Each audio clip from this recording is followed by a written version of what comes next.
আল্লাহর নবী আনসারদেরকে ডাক দিয়ে বললেন, আনসারেরা রে, আজকে মক্কার মানুষগুলোর ভাগে পড়েছে, আমি ভাগ করে দিচ্ছি। ওদের ভাগে পড়েছে উট, দুম্বা, বকরি, ভেড়া, স্বর্ণ, রূপা, এই রকম গনিমতের কিছু মাল। এইটা পড়েছে মক্কা তথা মুহাজিরদের ভাগে। আর আমি মুহাম্মদুর রাসূলুল্লাহ পড়েছি মদিনার ভাগে, তোমাদের ভাগে। আমাকে পাইয়া তোমরা কি খুশি হও নাই? সুবহানাল্লাহ, কি ভাগ করলেন! মদিনার লোকগুলো আওয়াজ দিয়ে তাকবীর দিয়ে বলল, ঠিক আছে, ঠিক আছে, আমাদের ভাগে মুহাম্মদুর রাসূলুল্লাহ পড়েছেন, এর চেয়ে বড় আর কিছু হতে পারে না, আমরা নবীকেই পেয়ে বেশি খুশি। সুবহানাল্লাহ, নবী আমাদের ভাগে পড়েছেন, আর কিচ্ছু চাই না। শুধু তাই, বিশ্বনবী সাল্লাল্লাহু আলাইহি ওয়াসাল্লাম যখন ওফাত হয়ে যাবেন, শারীরিক অবস্থার চরম অবনতি, সেই সময় নবীজির কাছে গিয়ে আবু বকর, উসমান, তলহা, জুবাইর, খাব্বাব, খুবাইব চারপাশে বসে নবীকে শেষবারে জিজ্ঞেস করছি, ইয়া রাসূলুল্লাহ, প্রত্যেক নবী পৃথিবী থেকে বিদায় হয়েছেন, আমরাও বিদায় হব, আপনিও বিদায় হয়ে যাবেন, আপনি ওফাতের পরে আপনার লাশ মুবারক আমরা কোথায় রাখব? আল্লাহর নবী আবু বকরের হাতটা তার হাতের মধ্যে নিয়ে কাপা কাপা ঠোঁটে আল্লাহর নবী বললেন, আবু বকর, মক্কার মানুষগুলো তো আমাকে জায়গা দেয় নাই, তারা আমাকে তাড়াই দিয়েছে।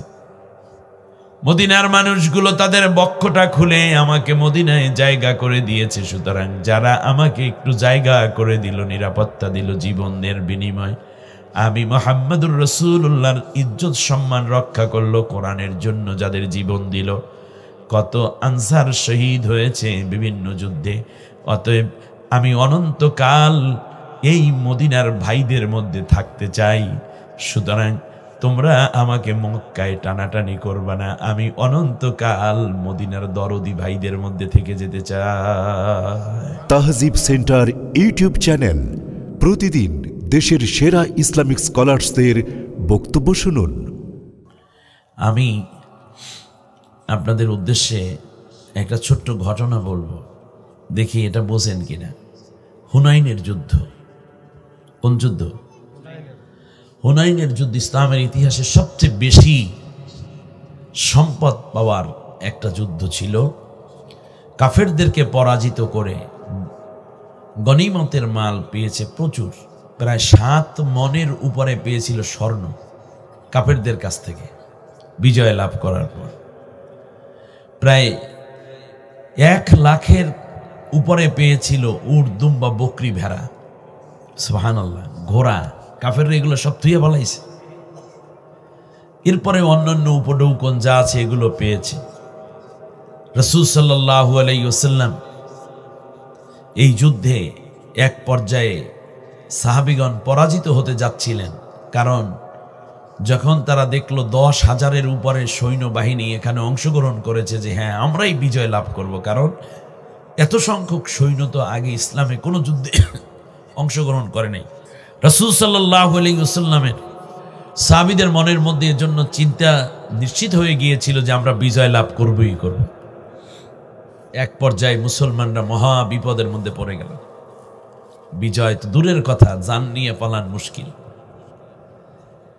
এমন সময় আল্লাহর কাছে নবীজি বলল, আল্লাহ তাআলা, আমি এখন কি করব?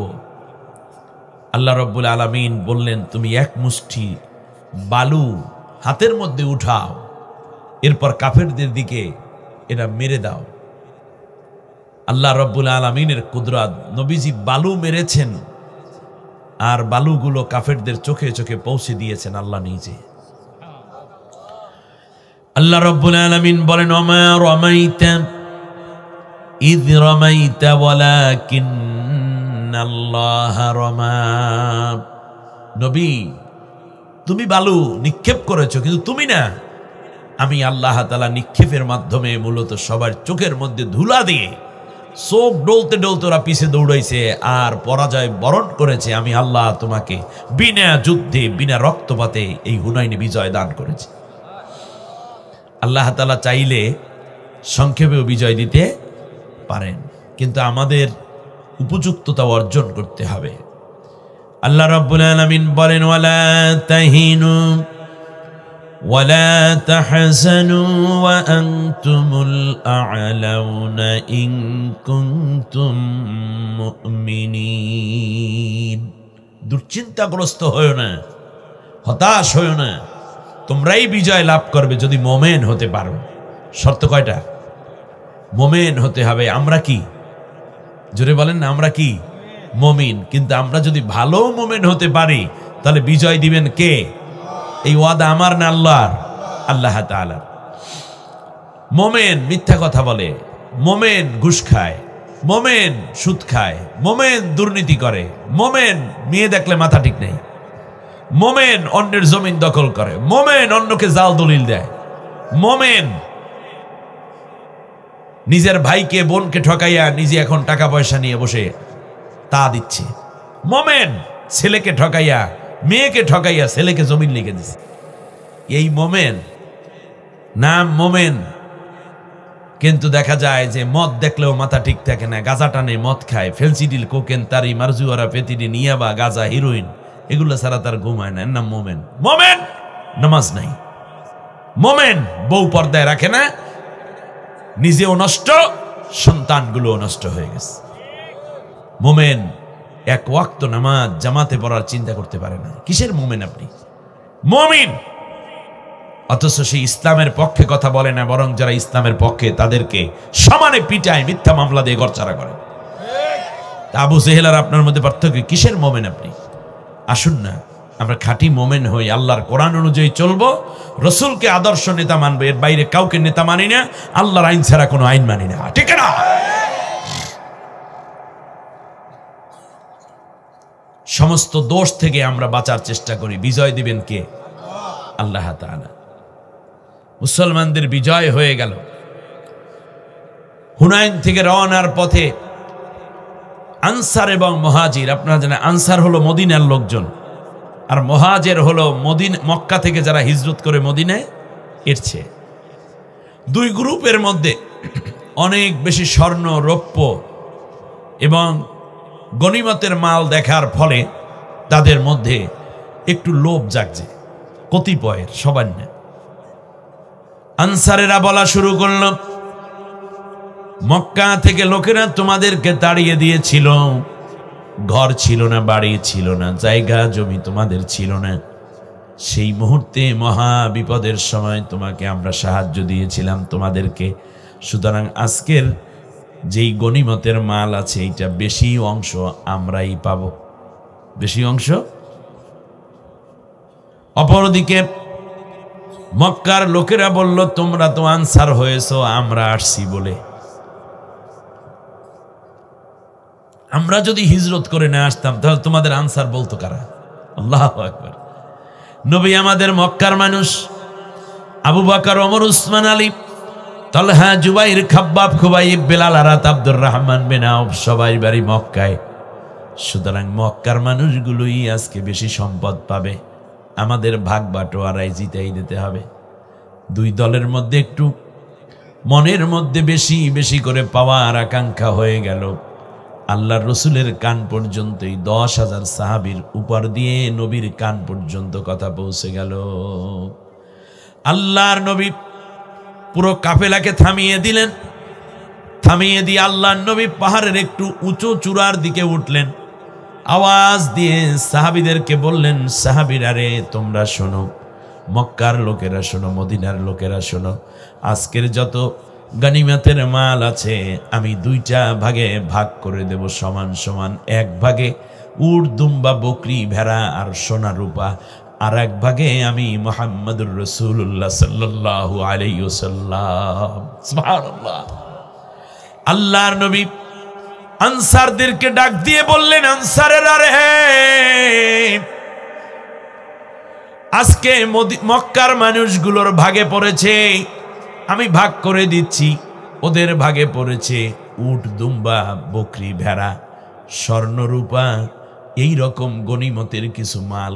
এইটা পড়েছে মক্কা তথা মুহাজিরদের ভাগে। আর আমি মুহাম্মদুর রাসূলুল্লাহ পড়েছি মদিনার ভাগে, তোমাদের ভাগে আমাকে পাইয়া তোমরা কি খুশি হও নাই? সুবহানাল্লাহ, কি ভাগ করলেন!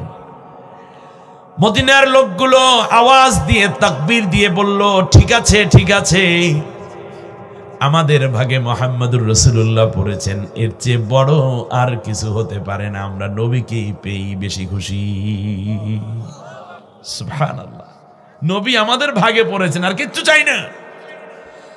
শুধু তাই, বিশ্বনবী সাল্লাল্লাহু আলাইহি ওয়াসাল্লাম যখন ওফাত হয়ে যাবেন, শারীরিক অবস্থার চরম অবনতি, সেই সময় নবীজির কাছে গিয়ে আবু বকর, উসমান, তলহা, জুবাইর, খাব্বাব, খুবাইব ইবরাস চারপাশে বসে নবীকে শেষবারে জিজ্ঞেস করছি, ইয়া রাসূলুল্লাহ, প্রত্যেক নবী পৃথিবী থেকে বিদায় হয়েছেন, আমরাও বিদায় হব, আপনিও বিদায় হয়ে যাবেন, আপনি ওফাতের পরে আপনার লাশ মুবারক আমরা কোথায় রাখব?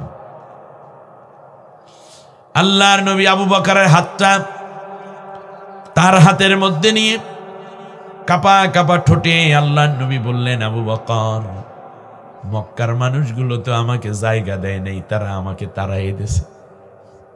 মদিনার মানুষগুলো তাদের বক্ষটা খুলে আমাকে মদিনায় জায়গা করে দিয়েছে, সুতরাং যারা আমাকে একটু জায়গা করে দিল, নিরাপত্তা দিল জীবনের বিনিময়, আমি মুহাম্মদুর রাসূলুল্লাহর ইজ্জত সম্মান রক্ষা করলো, কোরআনের জন্য যাদের জীবন দিল, কত আনসার শহীদ হয়েছে বিভিন্ন যুদ্ধে, অতএব আমি অনন্তকাল এই মদিনার ভাইদের মধ্যে থাকতে চাই, সুতরাং তোমরা আমাকে মক্কায় টানাটানি করবা না, আমি অনন্তকাল মদিনার দরদি ভাইদের মধ্যে থেকে যেতে চাই। প্রসঙ্গটা কেন আনলাম? আপনাদেরকে ছোট করার জন্য না। আল্লাহর কোরআনের আলোচনা হচ্ছে, দ্রুত চলে আসুন, কিছুক্ষণ পরেই তবারক দেয়া হবে। তবারকের সময় আসবেন, কিন্তু কোরআনের সময় আসবেন না, তাহলে তো হয় না। রিজিকে থাকলে এটা আসবে, কিন্তু এখন ময়দানটাকে ভরে দেন, আমরা তাহলে দুনিয়ার কিছু তবারকও পাবো, আখিরাতে জান্নাতের তবারক নিয়ে বাড়িতে চলে যাব। ঠিক আছে কিনা? সবাই মন উজাড় করে যে আল্লাহ কোরআনের জন্য আমাদেরকে নিয়ে আসলেন, সে আল্লাহর কাছে সবাই পড়ি আলহামদুলিল্লাহ। আরো জোরে পড়েন আলহামদুলিল্লাহ।